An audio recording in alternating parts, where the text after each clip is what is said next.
What's going on YouTube? Evan here at Cloud9 Aquariums. Today we're in my basement. Yes folks, that's true. We're finally in my basement. You heard it right. I know you guys have been waiting for us for a long time. I got a little sidetracked with this and that and the plant thing and this and yada yada yada. Facebook this, Facebook that. So let me just stop touching this little Facebook thing. If you're not on the Facebook group, you're kind of missing out. 500 people have already figured it out. They're already sharing information. There's no big egos on the site. Everybody's having a great time answering questions, sharing their pages, sharing all of their tanks and everything that's going on, problems, concerns, good things. I mean, it's awesome. Everybody's having a blast. And I'm having so much fun on it, in fact, that I haven't even been making videos. That's kind of sad. So let's get back to the reality.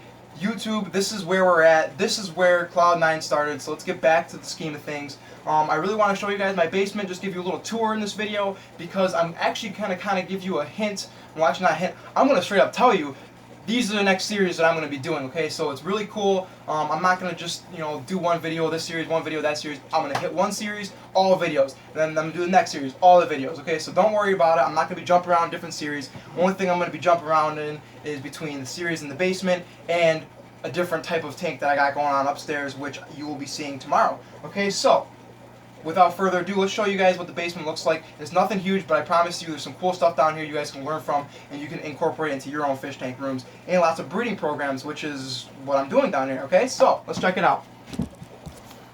So, first things first. Series number 1 we're going to be doing is breeding Bosemani. Okay, this is a 39-gallon tank. It's a strange dimension a little bit, but it's about a 3 foot by 18 by 12 tall. It's an awesome tank actually. It would be a great saltwater frag tank, but it actually works out great for Bosemani because they like more lengthwise swimming. Anyways, so here we go. These are some. They're still juveniles, males and females, of course. I've been growing these guys from some of my original Bosemani, which you guys may remember from my other videos. But there's actually, if you can see right there, fry in the tank. So, proof number 1, these guys are breeding. And if you don't believe me, here's proof number 2.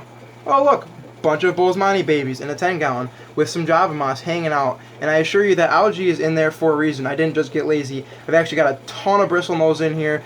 Babies that are growing out, and I love to put them in there and just kind of grow them up a little bit, give them some awesome natural nutrition.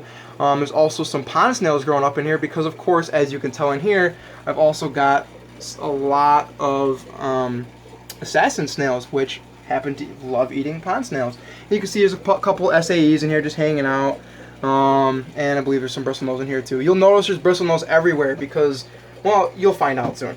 Okay, so that's one series I'm going to be doing, how to breed rainbow fish, specifically Bosemanis.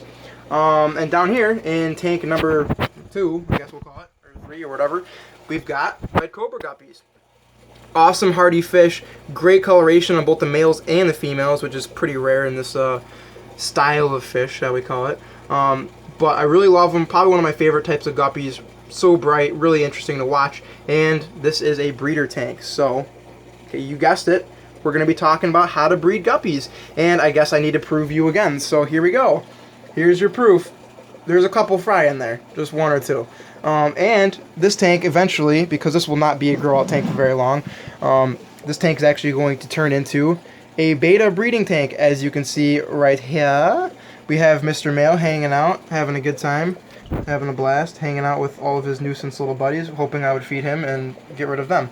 So soon they will be leaving this tank as they grow to an easier size to catch, shall we say. And then this will turn into a betta breeding tank. He will get his female, and they will have lots of babies. So that's cool. And this is the tank where they're going to be going in right here. These guys are just some Buenos Aires tetras, came out of the 30 tall. Actually, you already know that I moved the fish from the 30 tall into a 55, which actually I was going to put them in the 55 for a little while, but believe it or not, the rainbows that I moved over decided to lay fry literally like the day I moved them. So these guys are staying here and maybe departing for a little eternity kind of thing.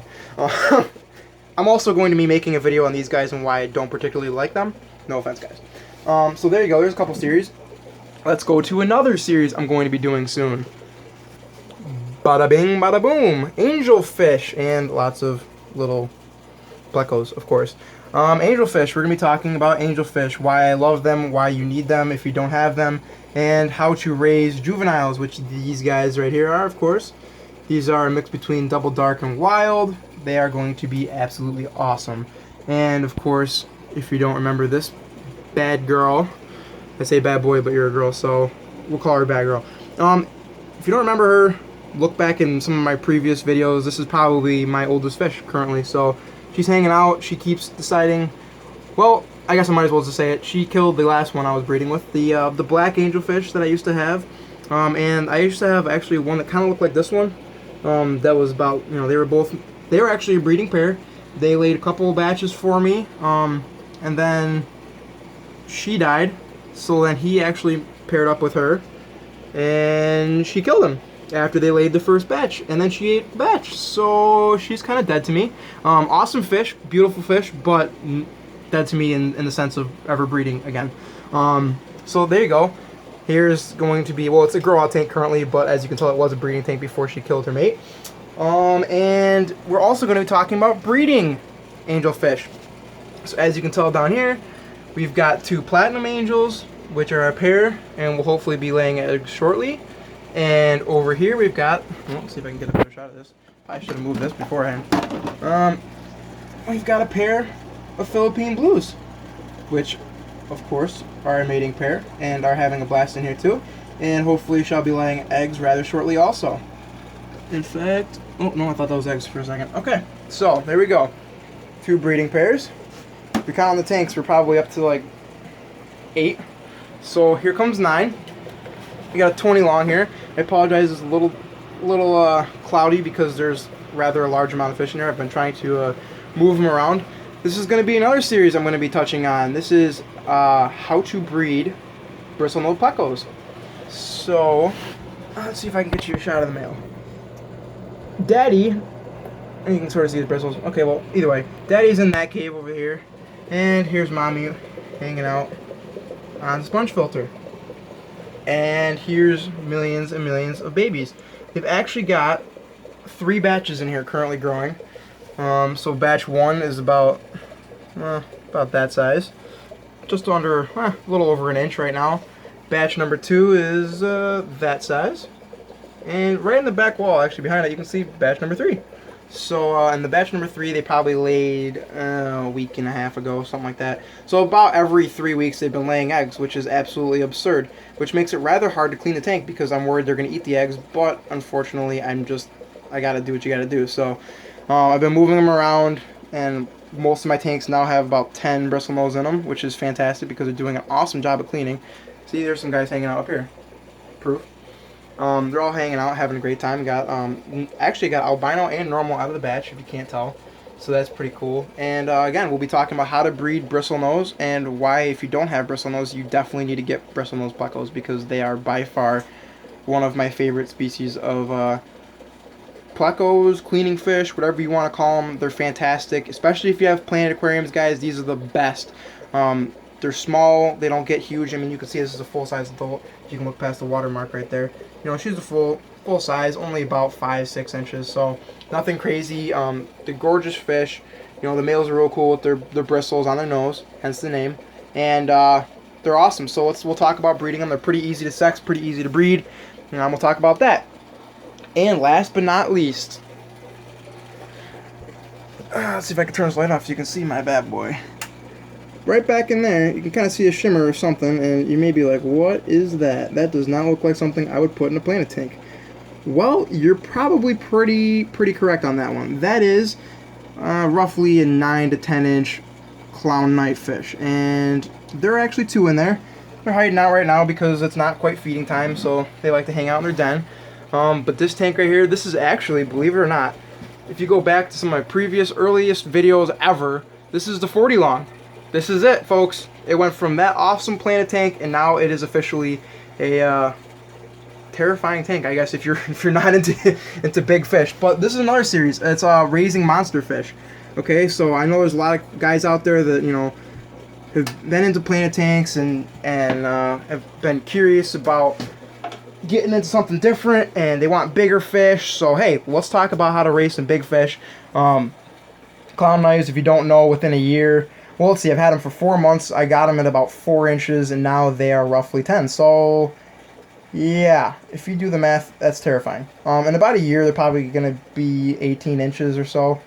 And max size, they say max size is 24 inches, but I feel like I've seen some that are bigger.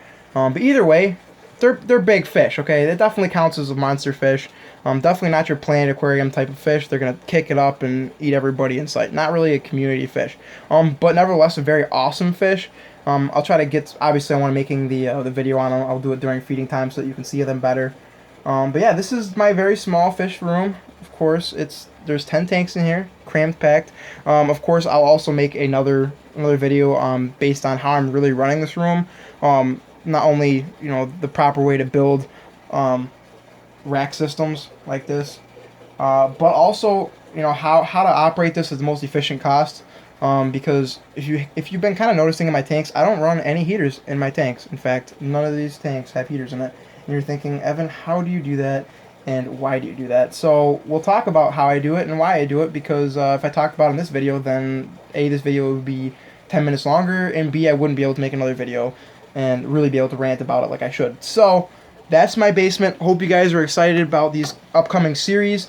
Of course, we're going to get back into planet tanks because I've got tons of them upstairs also. And we got some awesome going with the 30 tall, which I'll be talking about tomorrow if you come check out that video. Alright, so as always, hope you guys are having a great week. We're getting close to Thanksgiving, so get your stretchy pants out and call your family up because it's an important time of year for sure. So hopefully this is bringing you guys, all of these videos, hopefully that series that are soon to come will kind of give you guys a little opportunity to step into something just besides planet aquariums and see how fun it is really to breed your own fish and raise them up from babies. It can be really rewarding, a little frustrating at times, but more so the reward is definitely worth it. So with that being said, that's my basement, and I hope to see you guys soon. Check out the Facebook group if you haven't again, and hope this video brings you and your fish tanks a little bit closer to Cloud 9.